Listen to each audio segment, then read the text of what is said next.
ॐ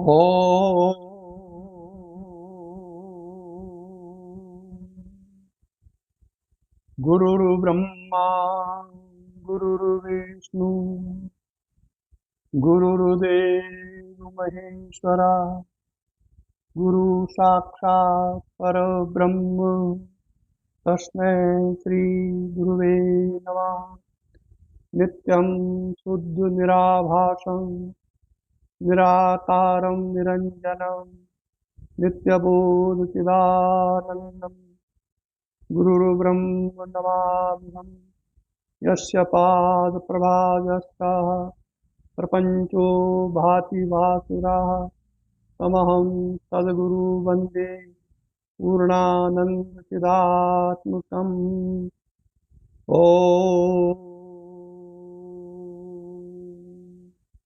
नारायणी नमस्कृतः नरं चैव नरोत्तमः देवी सरस्वती व्यासं ततो जयमुदीरये। शङ्कराचार्य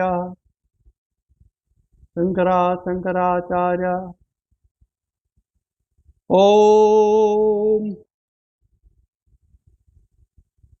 नारायणी नमस्कृतः नरं चैव नरोत्तमः नारायणी नमस्कृतः नरं चैव नरोत्तमः देवी सरस्वती व्यासं तत्तो जयमुदीरये।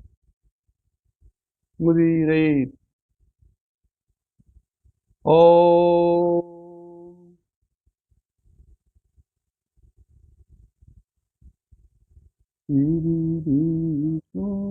ीतं ब्रह्मानन्दं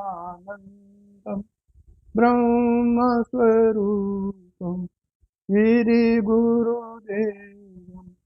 ॐ नमः विष्णुतीर्थम्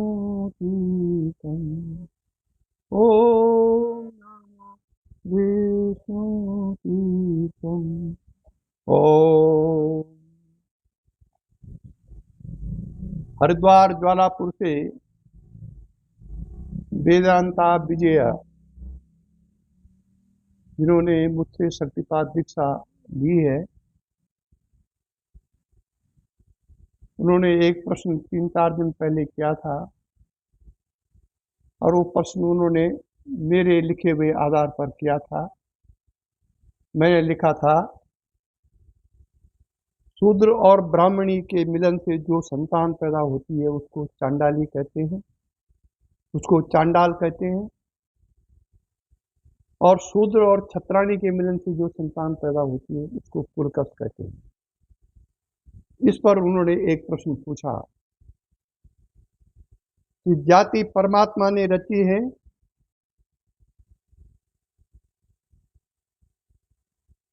और जाति के विषय में कृपया प्रवचन करें कि परमात्मा ने रची है कि अन्य किसी कारणों से ये हुई है।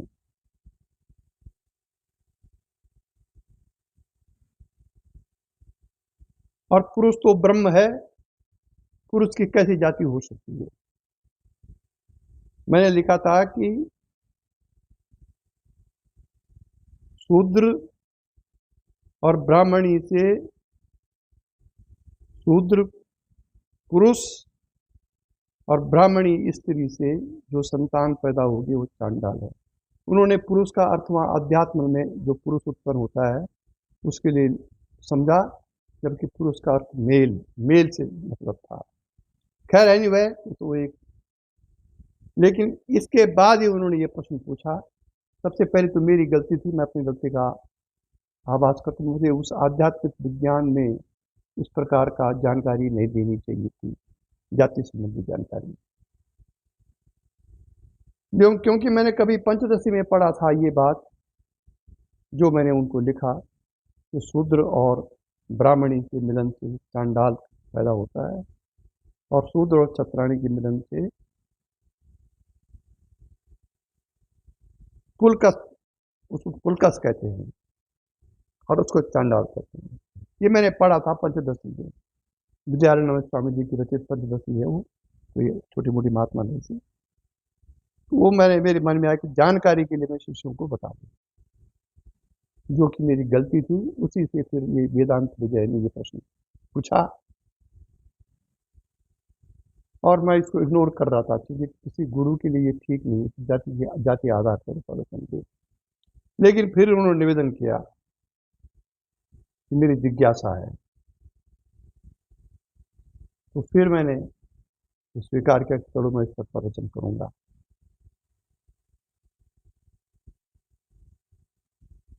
आध्यात्मिक, देखो 3 शब्द हैं। धर्म, उसमें सनातन धर्म आ जाता है और अन्य धर्म भी उसमें आ जाते हैं। धर्म के अंतर्गत इस्लाम धर्म है, सनातन धर्म है, ईसाई धर्म है और जितने भी धर्म प्रचलित हैं इस विश्व में, वो सब धर्म के अंतर्गत आते हैं। अध्यात्म फिर दूसरी वस्तु है। अध्यात्म में धर्म का कोई मतलब नहीं है। अध्यात्म मीन्स अधि प्लस आत्म। आत्मा का, जिनको आत्मा जिनसे प्रकाशित हो रही है, मतलब जो आत्मा से प्रकाशित हो रहे हैं, आत्मा के आश्रय पर जो चीज है विश्व ब्रह्मांड में और पिंड में, आत्मा के आश्रय में जो है विश्व ब्रह्मांड में भी और पिंड में भी, उसको कहते हैं अध्यात्म। तो अध्यात्म में धर्म का कोई अर्थ नहीं है। धर्म अलग चीज है और अध्यात्म एक, प्राय आजकल एक ही माना जा रहा है, लेकिन इसमें बहुत अंतर है। अध्यात्म अंदर की चीज है और धर्म बाहर से उड़ करके अंदर जाता है। अध्यात्म बाहर से, अंदर से बाहर की ओर जाता है। तो अध्यात्म में तो किसी प्रकार का जाति बंधन नहीं है। अध्यात्म में केवल पात्रता देखी जाती है। जाति का वहां कोई प्रश्न नहीं, धर्म का वहां कोई प्रश्न नहीं। इसलिए आध्यात्मिक गुरुओं को प्राय जातियों पर प्रवचन नहीं करना चाहिए। पर चूंकि ये मेरी गलती थी, मैंने एक जानकारी दी अपने ग्रुप में, उसमें किसी ने प्रश्न पूछ लिया तो फिर मेरा धर्म हो गया है मैं इस पर प्रवचन करूं, आध्यात्मिक दृष्टि से और धर्म की दृष्टि से। मैं धार्मिक गुरु तो नहीं हूं, धर्म की मुझे कोई ज्यादा जानकारी नहीं है। धर्म का मतलब पुराण, उपनिषद, जितने भी सनातनी धर्म में जो जो अच्छे, मैं कोई विद्वान आदमी नहीं हूं मैं इस चीज का। हाँ, थोड़ा बहुत जानकारी है पर मैं विद्वान नहीं हूं इसका। हाँ, मैं आध्यात्मिक गुरु हूं, इसको मैं डंके की चोट पर कह सकता हूं। मैं आध्यात्मिक गुरु हूं और अध्यात्म में भी शक्तिपात विद्या का जो कुछ मेरे पास सामर्थ्य है, जो कुछ मेरे पास उस संबंधी ज्ञान है, मैंने दीक्षा देकर के शिष्यों को उसको बताया है।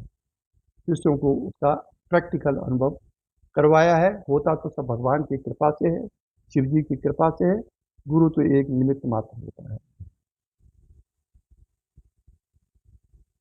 क्योंकि वो शक्ति शिव से गुरु में आती है और गुरु से शिष्य में जाती है। इसलिए आध्यात्मिक मैं ज्यादा उचित नहीं समझता हूँ कि किसी आध्यात्मिक गुरु को जाति संबंधी, वर्ण संबंधी प्रवचन करनी चाहिए, क्योंकि ये भी एक संसार ही है, ये अध्यात्म नहीं है। फिर भी मैं कर रहा हूँ श्री वेदांता विजय की जिज्ञासा देखते हुए। हमारे भारतवर्ष में लगभग 108 गोत्र हैं। उन गोत्रों के फिर उपगोत्र हैं।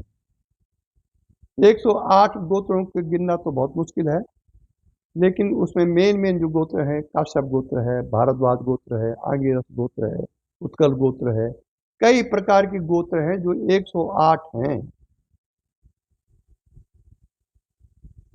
उन 100 गोत्र की अलग अलग जातियां हैं, गोत्र के अनुसार जातियां बनी थी। हम जितने भी जाति हैं, शूद्र से लेकर ब्राह्मण तक, चांडाल से लेकर उच्च ब्राह्मण तक, ये सब कोई न कोई किसी न किसी ऋषि की संतानें हैं और उस ऋषि के संतान के अनुसार ही गोत्र और जाति बनी। जाति अलग चीज है और पद भी अलग चीज है। चांडाल कोई जाति नहीं है, या पुलकस कोई जाति नहीं है, ये एक पदवी है। जिस प्रकार से उनका काम था उस समय, उस प्रकार से उनको पदवी देके चांडाल है। आज हमारी जो बुद्धि है इतनी विकृत आ गई कि हम इसका गलत अर्थ लगाने लग गए। इसलिए परमात्मा ने जाति नहीं बनाई है। चांडाल जो तमोगुणी हो, शराब खाए, मांस खाए, सुअर का मीट बेचे और इस प्रकार के तमोगुणी कार्य करे, उसको चांडाल कहते हैं। लेकिन इसका मतलब ये नहीं कि उसके अंदर आत्मा नहीं है, परमात्मा नहीं है, भगवान का अंश नहीं है। वैसे पुलकस है, वो भी अपने कार्यों से उसको पुलकस कहा गया है।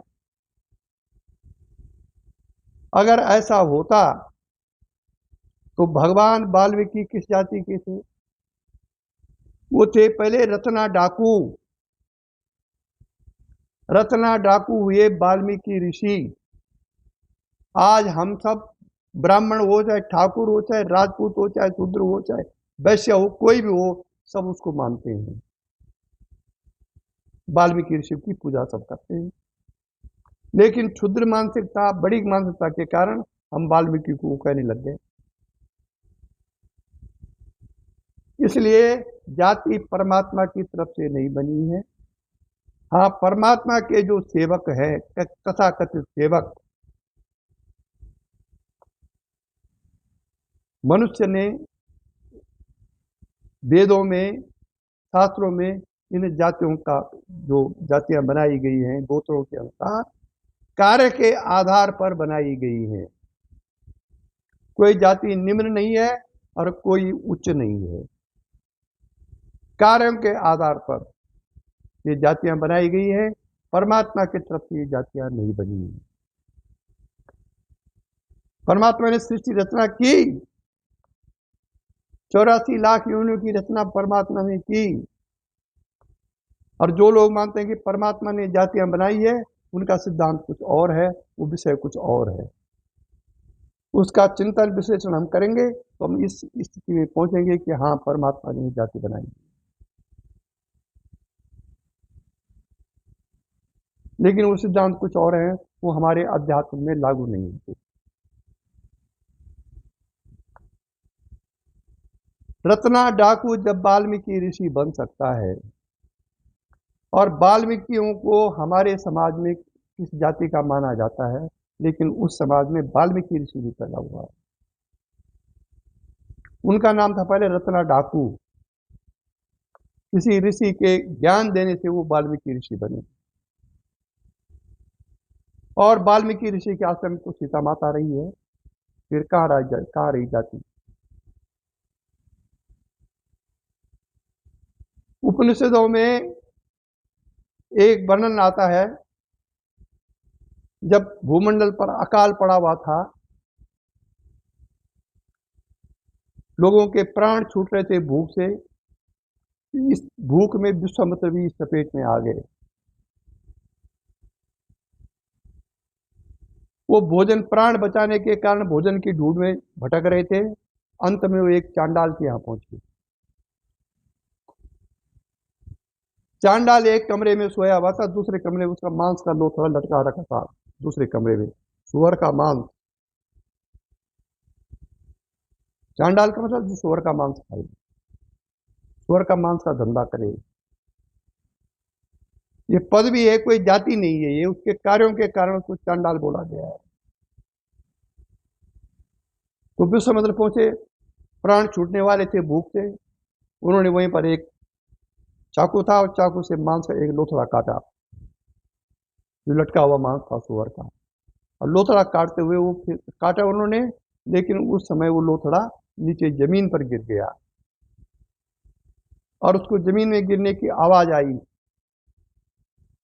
उस आवाज को सुनकर के वो चांडाल उठा, दूसरे कमरे में आया तो देखा मुन्नि विश्वामित्र का अपने हाथों में मांस का लोथड़ा पकड़ा हुआ और उसको खा रहे हैं।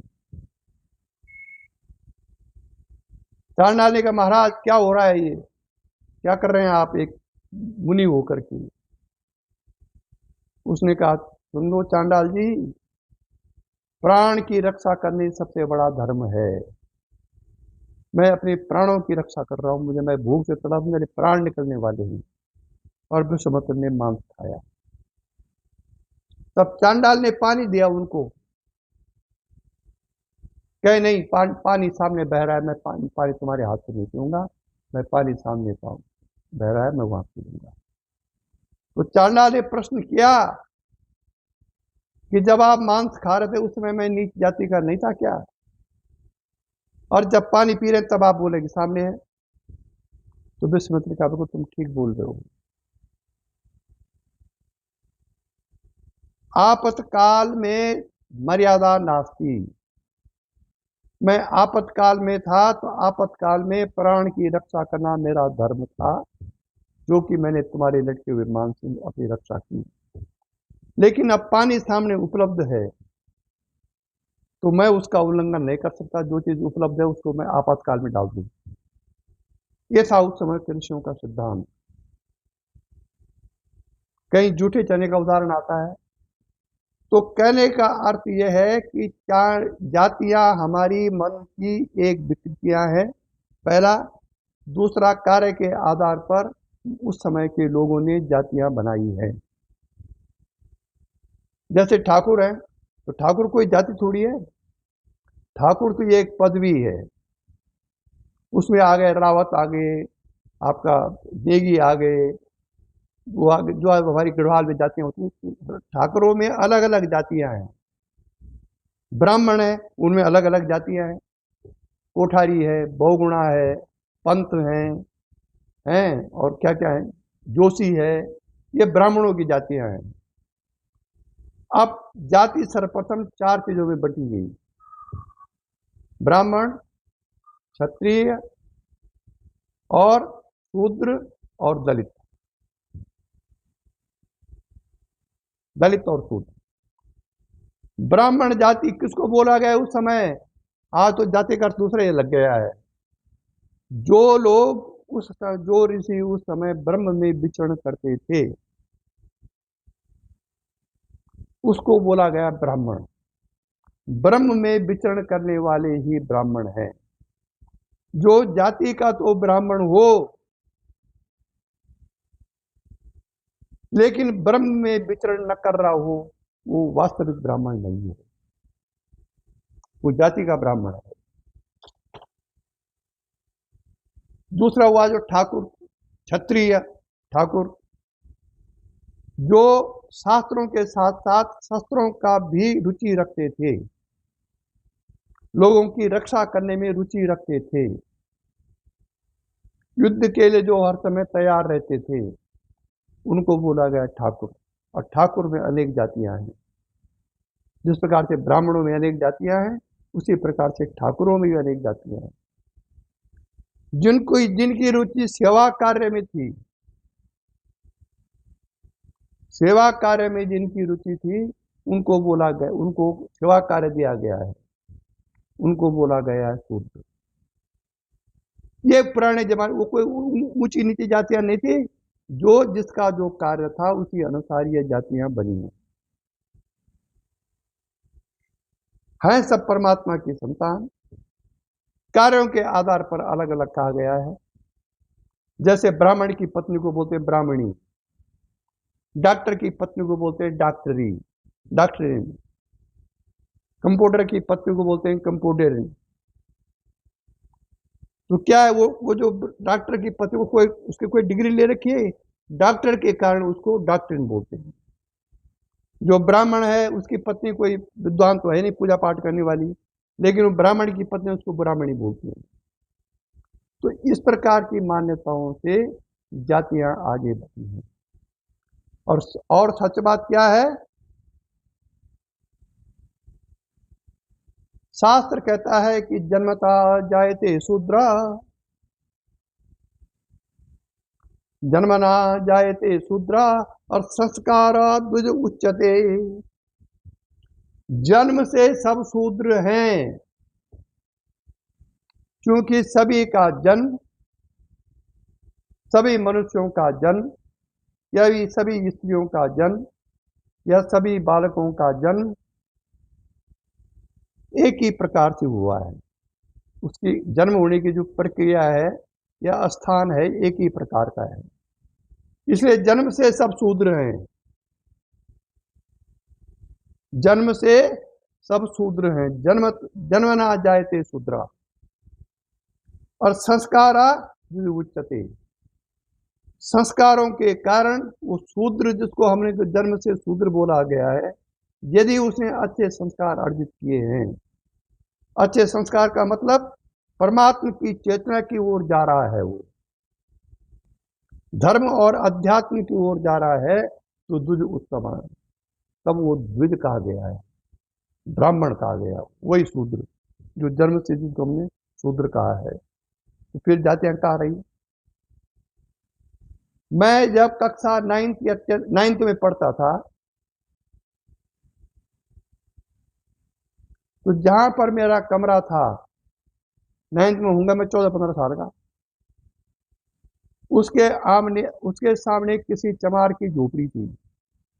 चमार क्यों बोला? कोई जाति नहीं है चमार, जाति उनकी और है। चमार का मतलब जो चमड़े का कार्य करते हैं,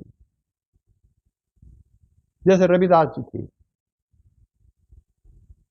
रविदास तो मीरा का गुरु हुआ है, बड़े बड़े अच्छे थे ब्राह्मणों का गुरु हुआ है रविदास। तो मेरे कमरे के आगे एक झोपड़ा था बहुत लंबा, जिसमें एक चमार रहते थे, 2-3 फैमिली। उनका बाप था फौजू चमार।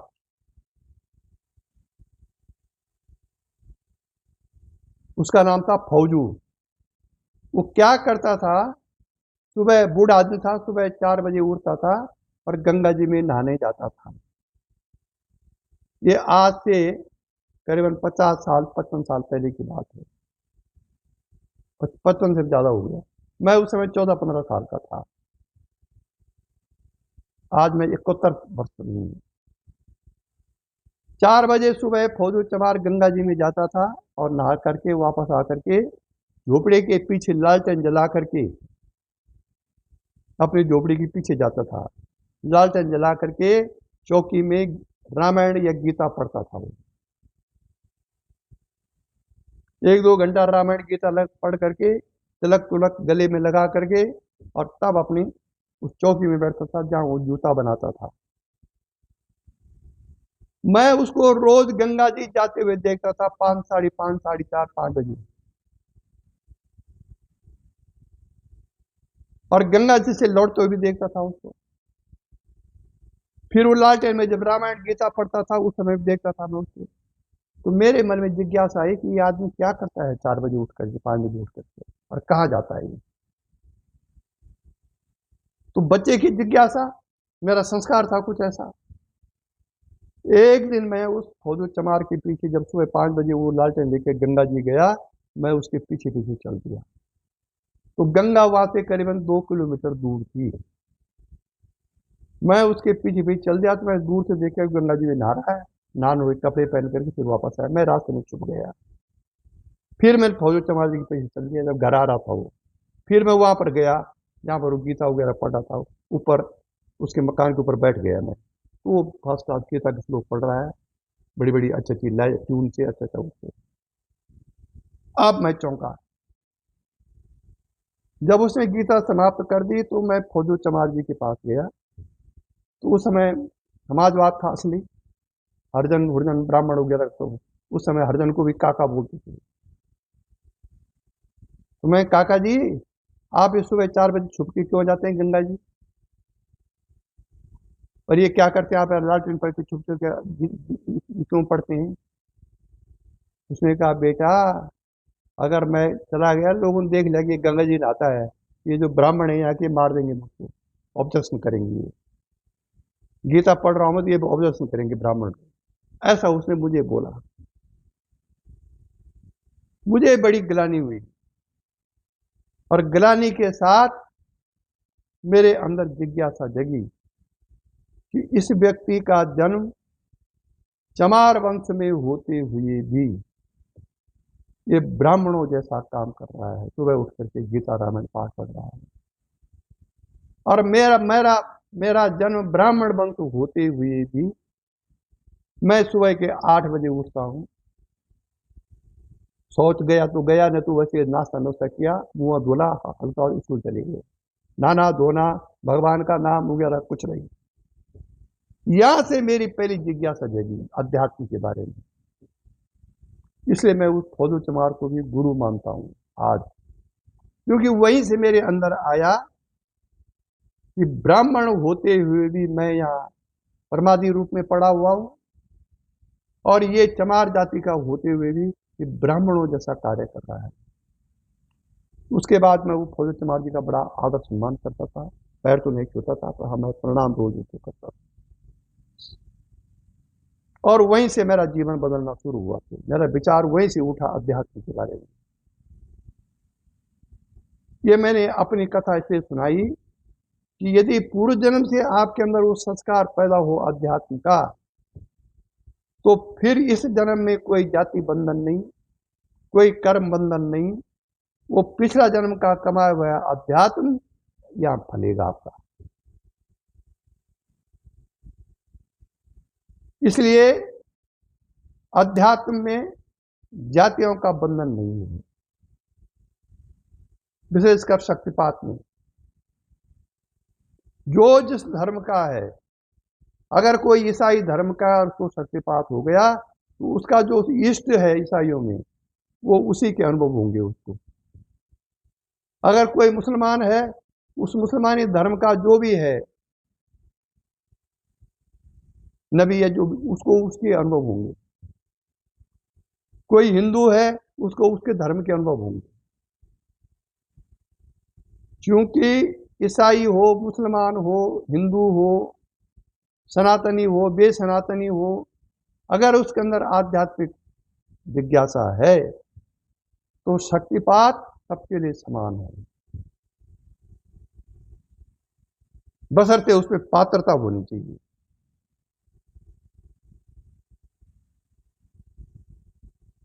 मेरे गुरुजी ने एक पुस्तक की रचना की थी, क्या नाम था उसका, आत्मज्ञान मुक्तक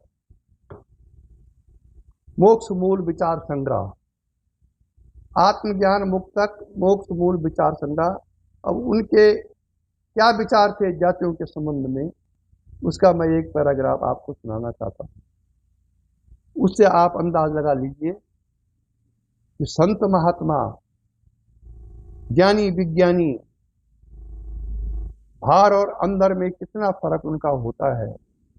मतलब बहिर्दृष्टि, ये सांसारिक व्यवहार, और अंदर दृष्टि आध्यात्मिक व्यवहार से कितना फर्क होता है, इसका अंदाजा आप लगा सकते हैं। उन्होंने लिखा है, आत्मज्ञान मुक्तक मोक्ष मूल विचार संग्रह एक उनकी रचना है, जो स्वरूप अनुभूत के आधार पर, अपने अनुभूत के आधार पर उन्होंने लिखी है। बड़ी अच्छी पुस्तक है। जो लोग मोक्ष चाहते हो, अगर वह इस पुस्तक का बार बार चिंतन मनन करेंगे तो मोक्ष उनके अंदर प्रकट होगा।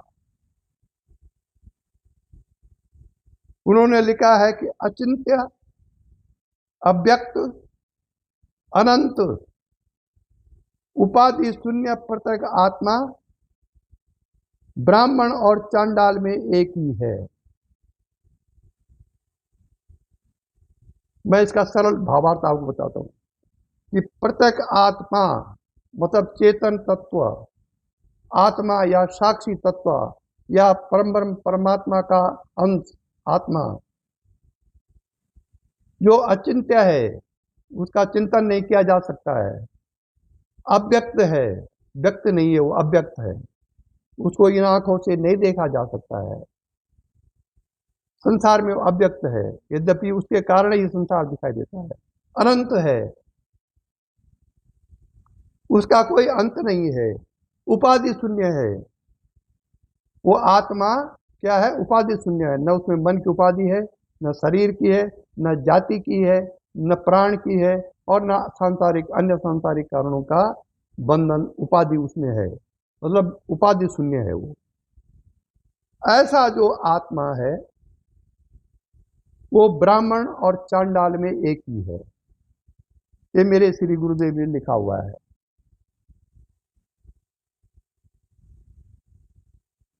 और ठीक ऐसे ही ब्राह्मण और चांडाल के अन्नमय कोष भी एक ही जैसे हैं। अन्नमय कोष माने ये शरीर, फिजिकल बॉडी। ये फिजिकल बॉडी भी चांडाल की और ब्राह्मण की एक ही है। अब देखो, आत्मा भी दोनों ब्राह्मण के चांडाल की एक ही है और ये फिजिकल बॉडी भी एक ही है। क्योंकि ब्राह्मण की जो फिजिकल बॉडी वो भी 5 तत्वों से बनी हुई है, चांडाल की जो फिजिकल बॉडी है वो भी 5 तत्वों से बनी है। चित जल पावक गगन समीरा, पंच रतन से ये अदम शरीरा। तो ब्राह्मण और चांडाल का जो शरीर है, अन्नमय कोष जिसको बोलते हैं, वो भी एक ही जैसा है। इनमें अहम और इदम भाव नहीं रखना चाहिए, ये गुरुदेव ने लिखा हुआ है। मतलब यह इसमें अहम मतलब ये चांडाल है और इदम मतलब ये ब्राह्मण है, या ये ब्राह्मण है ये चांडाल है, ये चांडाल का शरीर है ये ब्राह्मण का शरीर है, ऐसा भाव इसमें नहीं रखना चाहिए।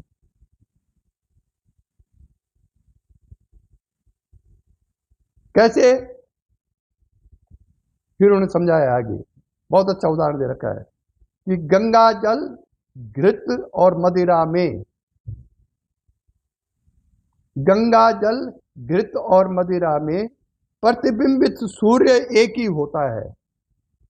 अगर आप 3 थालियों में गंगा जल रखें, एक थाली 3 थालियों में, एक थाली में गंगा जल रखें, एक थाली में घृत रखें, पिघला हुआ घृत, घृत माने घी, और एक थाली में मदिरा रखें, शराब रखें, और उसको सूर्य के प्रकाश में रख दें तीनों थालियों को, तो उसमें सूर्य जो आकाश में चमकता हुआ सूर्य है उसका प्रतिबिंब एक ही जैसा दिखाई देगा, बल्कि घी में स्पष्ट नहीं दिखाई देगा। जो पवित्र माना गया है उसमें उतना स्पष्ट नहीं दिखाई देगा।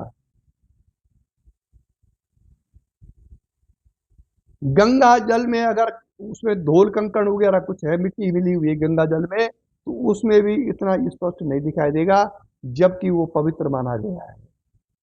लेकिन मदिरा में वो सूर्य स्पष्ट दिखाई देगा। तो इन तीनों चीजों में सबसे पवित्र है घृत, घी। उसके दूसरी जगह पर आता है गंगा जल, ये भी पवित्र माना गया है, और मदिरा तो अपवित्र माना गया है एक एक अवस्था में। लेकिन मदिरा में वो सूर्य स्पष्ट रूप से दिखाई देता है। फिर कहा राज जाति बंधन, पवित्रता अपवित्रता। मन अगर निर्मल है, चित्त अगर निर्मल है, तो आत्मा का प्रकाश उतना ही स्पष्ट आएगा। फिर वो आगे लिखते हैं कि मोक्ष के मार्ग ब्रह्म विद्या को प्राप्त करके भी, ये उनका अर्थ है शक्तिपात दीक्षा वालों से, शक्तिपात के जो गुरु हैं, शक्तिपात के जो शिष्य हैं, मोक्ष के मार्ग ब्रह्म विद्या को प्राप्त करके भी मायावी श्रोमणी परमात्मा के विशाल इंद्रजाल में फंसकर, विशाल इंद्रजाल मायावी श्रोमणी, अब यहां पर परमात्मा ने जातियां रची है, इसका रहस्य है। क्योंकि परमात्मा माया का श्रोमणी है, परमात्मा मायावी श्रोमणी परमात्मा के विशाल इंद्रजाल में फंसकर जन मतलब शिष्य भक्त संग्राम में ही उलझ अटक जाना अत्यंत सोचनीय है। मतलब लाखों शिष्य बना रहे हैं, शक्तिपात में अनुभव वो नहीं है जो शक्तिपात में लिखा हुआ है। शास्त्रों में, शास्त्रों में जो शक्तिपात के अनुभव के बारे में लिखा हुआ है वो कहीं अनुभव नहीं दिखाई दे रहे हैं वर्तमान समय में। तो फिर क्या कारण है इसके पीछे? क्योंकि शिष्य भक्त के संग्राम में फंस गए हैं, क्वालिटीज नहीं देख रहे हैं बल्कि क्वांटिटी देख रहे हैं। अर्थात वो कहते हैं ये बड़ा सोचनीय है, वो किसी पर ब्लेम नहीं कर रहे, लेकिन आत्मनिरीक्षण करके कह रहे हैं कि ये बड़ा सोचनीय है।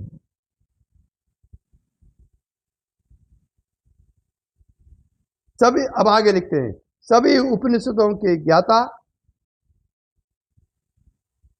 सभी उपनिषदों के ज्ञाता इस आत्मा को जानते हैं, मतलब थ्योरेटिकल उपनिषद जो पढ़ते हैं या जो विद्वान हैं, पीएचडी जिन्होंने कर रखी उपनिषदों में, अध्यात्म शास्त्र सरदर्शन के बड़े ज्ञाता हैं, वो इस उपनिषद के ज्ञाता तो हैं, थ्योरेटिकल जानते हैं आत्मा क्या है। इंद्रिय जयी इसका मनन भी और आत्मरमण रूप निज ध्यासन भी करते हैं। इतना सब कुछ होने के बाद भी फिर भी वह बुद्धि को भेद रहित अद्वैत निष्ठ नहीं करते।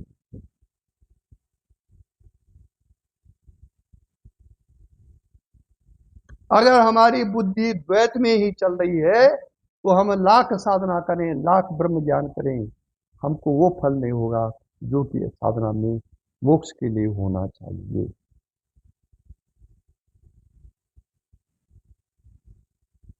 जब बुद्धि अद्वैत निष्ठ होगी तब ये प्रश्न उठेंगे नहीं जाति के, धर्म के।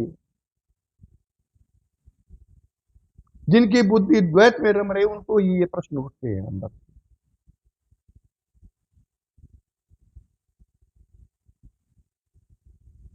किसी चीज की जानकारी देना अलग बात है और उस चीज को अंतःकरण में उसका घर कर जाना दूसरी बात है।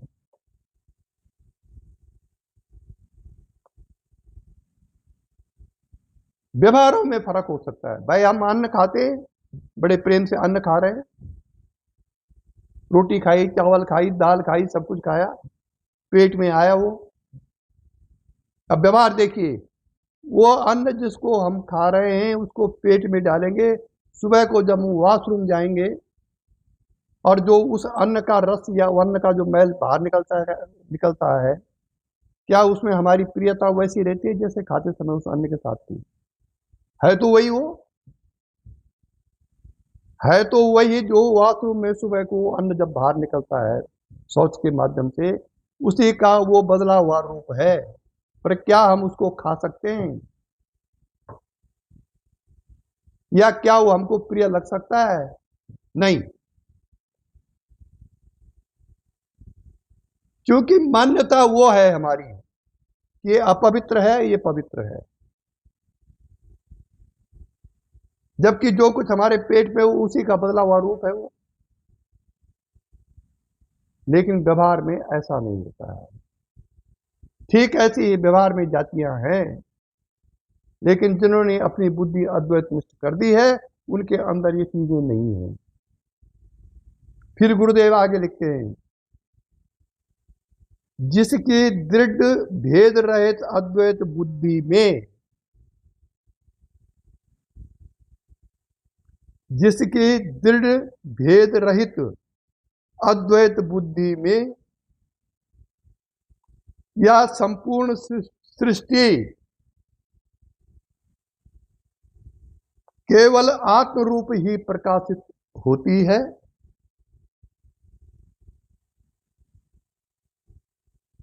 मतलब जो ज्ञानी या जो महात्मा जिसकी भेद रहित अद्वैत बुद्धि हो गई है और जो इस संपूर्ण सृष्टि में केवल आत्म रूप ही देखता है,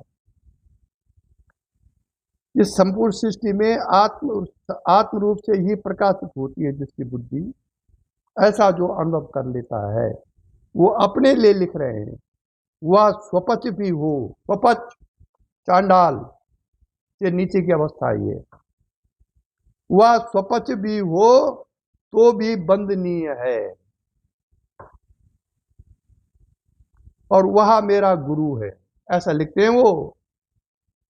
तो जिसकी गुरु की ऐसी अद्वैत निष्ठ बुद्धि हो गई हो, ऐसे विचार हो, उसका जो शिष्य है, उसके जो फॉलोअर्स हैं, वो जातियों पर कैसे प्रवचन कर सकते हैं और कैसे जाति संबंधी धारणा अपने अंदर रख सकते हैं।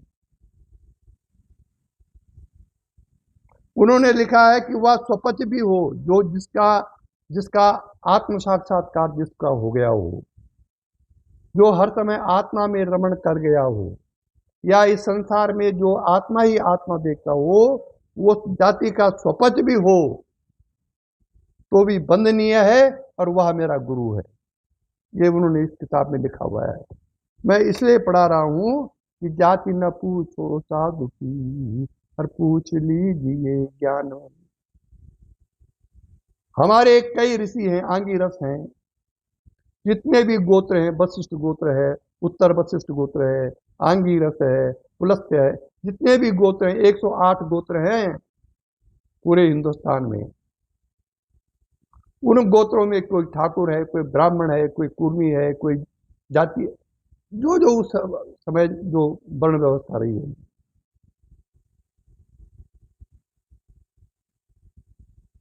सबसे बड़ा उदाहरण वाल्मीकि ऋषि है। तो जाति तो अब जो राजनीतिक दृष्टि से लोग अपने व्यक्तिगत स्वार्थों के कारण उस जाति को उस प्रकार से करते रहते हैं।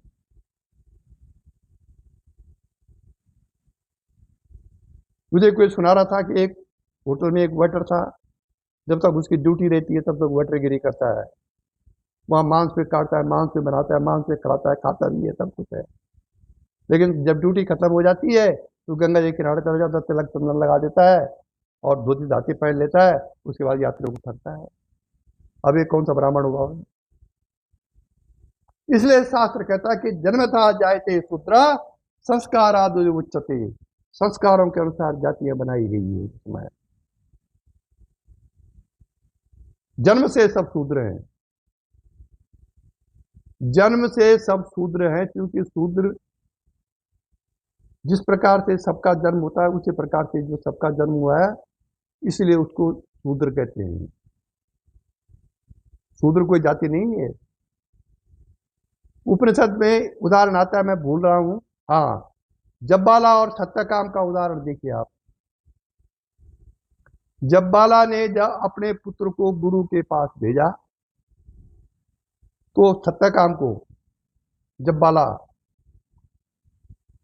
तो पुत्र ने कहा कि यदि गुरुजी ये पूछेंगे तुम्हारे पिता का नाम क्या है, तो जबाला ने कहा कि पिता का नाम तो मत बोलना, ये कहना मैं जबाला का पुत्र सत्यकाम हूं, अगर गुरुजी ने पूछा। तो माता ने, जबाला ने कह दिया उसको, लेकिन उसके मन में था कि पिता का नाम तो होना चाहिए।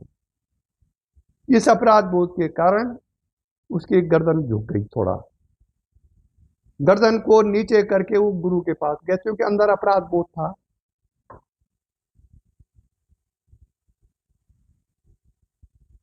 गुरु ने जब दूर से उसको आते हुए देखा तो गर्दन उसकी नीचे थी। गुरु ने उसको संबोधित किया, आओ शूद्र। अब वो सत्यकाम चौंका कि मेरे लिए शूद्र बोल दिया, लेकिन वो जबाला का पुत्र था, वो विचलित नहीं हुआ। गुरु का वचन उसने सुना। क्या उस गुरु ने कहा, उस ऋषि ने कहा, आओ शूद्र। उसे प्रणाम किया, बाकायदा फिर हाथ जोड़ा, ऋषि को बोला, महाराज आपने मेरे लिए शूद्र कैसे बोला? ऋषि ने उसको शूद्र का जो शब्द का परिभाषित शब्द था वो कहा। शूद्र का मतलब होता है सुअर। जो गर्दन नीचे करके, गर्दन झुका करके, गर्दन नीचे करके चलता हो, उस जैसे सुअर चलता है गर्दन नीचे करके, ये लाक्षणिक शब्द है। इसलिए मैंने तुमको शूद्र कहा, क्योंकि तुम्हारा गर्दन, मेरे पास जब आ रहे थे तो छाती तनी भी नहीं थी, गर्दन नीचे थी तुम्हारी, इसलिए मैंने शूद्र कहा तुमको, जाति के आधार पर शूद्र नहीं कहा। उपनिषद में वर्णन है इसका, मैं घर से नहीं बोल रहा हूं, उपनिषद वर्णन है। जिसकी जो गर्दन झुक करके चलता हो, वो जाति का ब्राह्मण भी हो फिर भी वो शूद्र है। तब जबाला के पुत्र को कुछ साहस हुआ कि हाँ महाराज आप ठीक बोल रहे हैं, मेरी गर्दन क्यों झुकी हुई थी, उसका जबाला के पुत्र ने उनको कहा। तो जब कहे तुम्हारे पिता का नाम क्या है, फिर ऋषि ने पूछा, कहे मैं जबाला पुत्र हूं। तो उन्होंने कहा अच्छा तुम्हारा नाम सत्यकाम होगा, तुम ब्राह्मण हो, तुम्हारे जो पिता जो भी होंगे जैसे होंगे वो कोई ब्रह्म विद्या के ज्ञाता हो थे, इसलिए तुम सत्य बोल रहे हो, जो तुम्हारे मन में था शूद्र रूप में वो तुमने सत्य बोला है, इसलिए तुम ब्राह्मण हो। तब ऋषि ने दीक्षा दी सत्यकाम। बड़ा भारी वर्णन है सत्यकाम का। तो फिर जातियां कहां रही? कोई जरूरी थोड़ी कोई बहुत ऊंची जाति का हो और कर्म उसके बहुत निम्न हो, वो ब्राह्मण कहां रहा वो? इसलिए जन्मना जायते शूद्रा संस्काराद उत्तम है।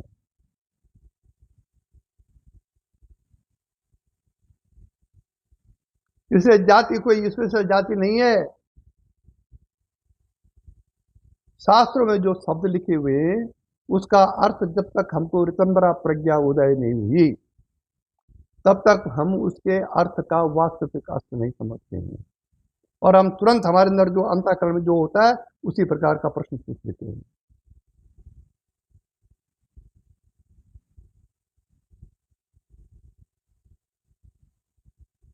इसीलिए अध्यात्म शास्त्र में पात्रता कही गई है।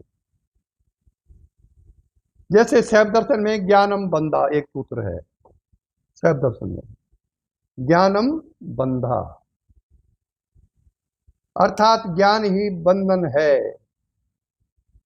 इसका शाब्दिक अर्थ यही हुआ, ज्ञानम बंधा, ज्ञान ही बंधन है, जबकि उपनिषद कहता है कि ज्ञान ही मोक्ष है। अब देखिए यहां, और उपनिषदों में कहा गया है कि ज्ञानान ऋते न मुक्ति, ज्ञान के बिना मुक्ति संभव नहीं है। तो अविवेक के कारण, विवेक तो हमको है नहीं, अविवेक के कारण हम शब्दों का विपरीत अर्थ बना लेते हैं,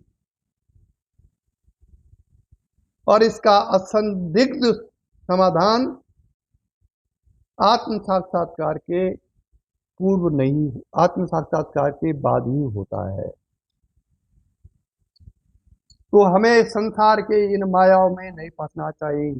जाति है, आदमी है, संसार है, माया है, कौन क्या कर रहा है, कैसा कर रहा है, इसमें हमको नहीं उलझना चाहिए। अगर हम साधक हैं तो यदि हमें परमात्मा की प्राप्ति करनी है तो लक्ष्य तो परमात्मा की प्राप्ति होनी चाहिए, हो न हो वो अलग बात है, पर हमारा लक्ष्य वहां होना चाहिए।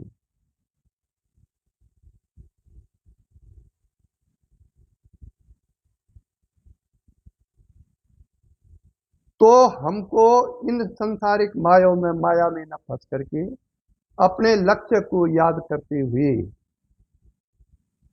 हमारे गुरु ने जो कुछ हमको दिया है उस पर लक्ष्य करके साधना में रत रहना चाहिए, और सांसारिक कर्म भी यथोचित करने चाहिए।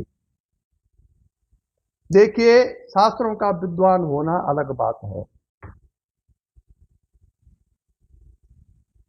MA, BA, BSc, MSc, doctor की डिग्री प्राप्त करना अलग बात है, लेकिन आत्मज्ञानी होना दूसरी बात है।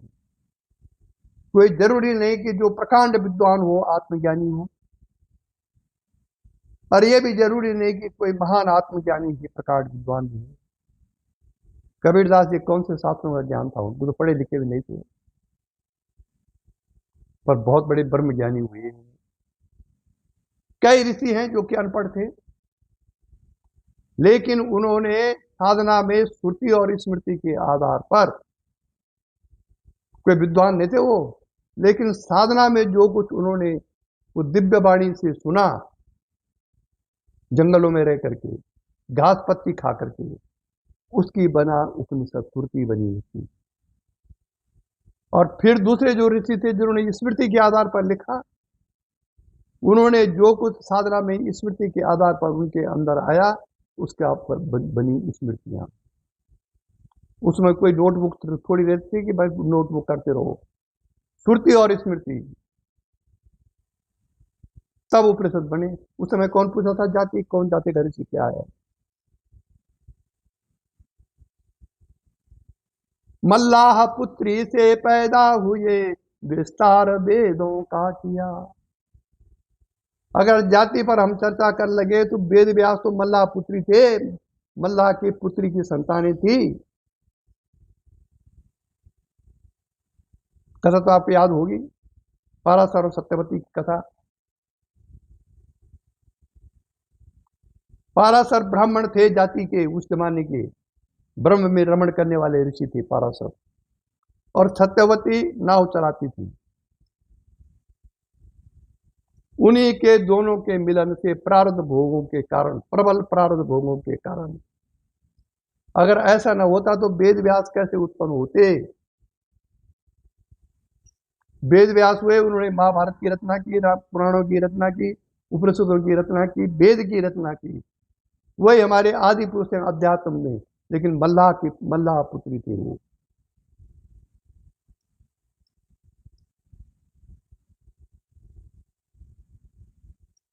अपनी आत्मज्ञान ब्रह्म ज्ञान के कारण वो महान ऋषि हुई।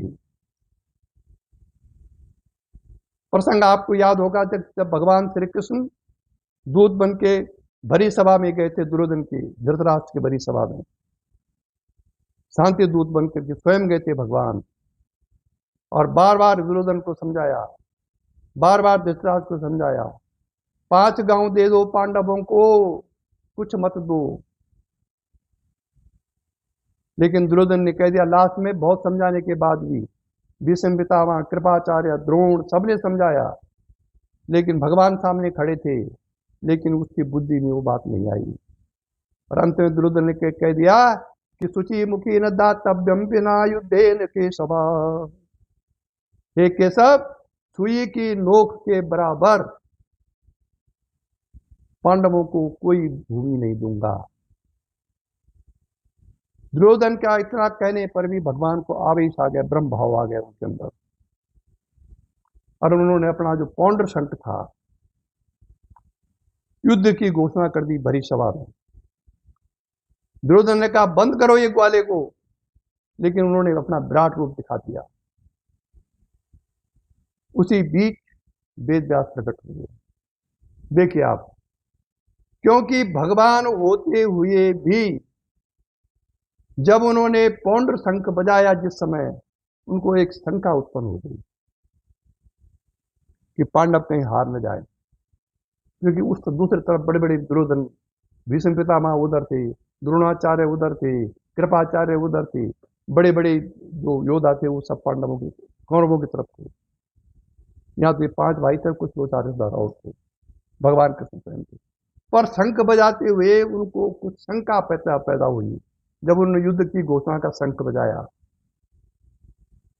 और उस शंका के कारण वेद व्यास प्रकट हो गए भरी सभा में।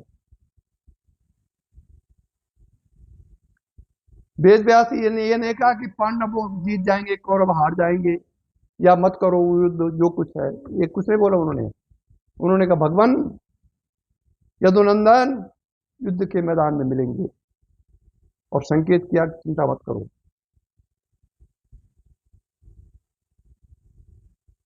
एक क्षण के लिए प्रकट हुए और कह के चले गए। भगवान समझ गए कि अब पांडवों को हराने वाला कोई नहीं है, क्योंकि परम आत्मज्ञानी महापुरुष भगवान वेद व्यास ने संकेत दे दिया था कि ठीक किया तुमने जो किया। फिर कृष्ण ने युक्तियों द्वारा वो सब विघ्न समाप्त किए जिनके कारण पांडव हार सकते थे। उन्होंने किसी प्रकार का बंधन स्वीकार नहीं किया। भीष्म पितामह को उन्होंने जरूर कहा कि आप सख्त युद्ध मत करना, घोर युद्ध मत करना, और भीष्म पितामह ने वचन दिया कि हाँ ठीक है महाराज, मैं घोर युद्ध नहीं करूंगा। पर आप भी शस्त्र नहीं उठाएंगे इस युद्ध में, कृष्ण के लिए वचनबद्ध कर दिया उन्होंने कि आप इस युद्ध में शस्त्र नहीं उठाएंगे। कृष्ण का बिल्कुल ठीक है। पर भीष्म पितामह ने एक बार वो घनघोर युद्ध करने लगे, अपने रथ से नीचे, रथ पर अर्जुन की तरफ बहुत घनघोर बाण चलाने लग गए, और कृष्ण ने देख लिया। भीष्म पितामह रथ से उतरे, कृष्ण को उसको अर्जुन को भगाने के लिए भयंकर युद्ध चलने लग गया। कृष्ण ने जैसे भीष्म पितामह रथ से नीचे उतरे, भगवान कृष्ण उतरे और उन्होंने उंगली खड़ी कर दी। सुदर्शन चक्र आया नहीं था, लेकिन भीष्म पितामह समझ गए और दौड़ दौड़ के कृष्ण की प्रार्थना करने लगे कि आप सत्य क्यों उठा रहे हैं। उसने कहा आप घनघोर युद्ध क्यों कर रहे हैं। उन्होंने फिर कहा कि मुझे समष्टि को बचाने के लिए, समष्टि धर्म को बचाने के लिए यदि सत्य उठाना पड़े तो मैं अपने वचन को तोड़ दूंगा। तो कहने का अर्थ यह है कि इस अध्यात्म को बचाने के लिए, इस धर्म को बचाने के लिए बड़े बड़े महापुरुषों ने बड़े बड़े त्याग किए, और जिनको हम छल कपट कहते हैं वो छल कपट नहीं थे, लेकिन वो ये एक धर्म नीति थी। इसलिए आध्यात्मिक साधक को संसार में सिर्फ दो ये जाति माननी चाहिए भगवान की तरफ से, एक स्त्री जाति और एक पुरुष जाति। आत्म साक्षात्कार के बाद भी ये दो जातियां नहीं रहती हैं, जीव भाव में यही दो जातियां। क्योंकि आंतरिक दृष्टि से अगर आप ये पहचान रहे हैं कि ये मर्द है ये पुरुष है, तो फिर आप में कमी है अभी अध्यात्म की। इन चरम आंखों से तो ये संसार ऐसे ही दिखाई देगा, क्योंकि ईश्वर की सृष्टि को नष्ट करने की ताकत आपके पास नहीं है। लेकिन आंतरिक जो दृष्टि हमारे पास है, त्रिनेत्र जो हमारे पास है, ऋतंबरा प्रज्ञा रूपी जो दृष्टि हमारे पास है, उसके अनुसार से बुद्धि को भेद रहित करना चाहिए। जब तक भेद रहित बुद्धि हमारे पास नहीं होगी तब तक हम आत्मदर्शन भी नहीं कर सकते हैं, हम वो सक्षम नहीं है। आत्मज्ञानी की दृष्टि ठीक ऐसी होती है जैसे एक्सरे की मशीन होती है। आपका कोट भी पहन रखा है, स्वेटर भी पहन रखा है, कुर्ता भी पहन रखा है, लेकिन एक्सरे की मशीन आपकी छाती की फोटो खींचती है, अंदर हड्डियों की फोटो खींचती है। ऐसे आत्मज्ञानी जब किसी शरीर को देखेगा तो सर्वप्रथम उसकी दृष्टि उसकी आत्मा में जाएगी, आत्मा के बाद उसके मन में जाएगी, मन के बाद उसके शरीर में जाएगी, शरीर के बाद उसके संस्कार में जाएगी। ये ज्ञानी की दृष्टि है। अज्ञानी की दृष्टि पहले उसके शरीर में जाएगी, फिर उसके जाति में जाएगी, फिर उसके मन में जाएगी। आत्मा का तो कोई अर्थ है नहीं, वो संसार में उसकी दृष्टि घूमती रहती है। ये अज्ञानी की पहचान है। इसलिए मेरे विचार से जन्मना जायते शूद्रा संस्कारा उच्चते सूत्र ही जाति के कारण है।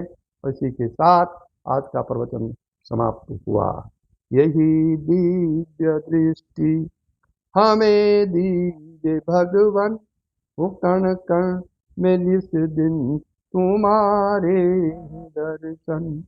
लखों नित्य सर्वत्र मूर्ति तुम्हारी, सुनो जगत से ये कीर्ति तुम्हारी।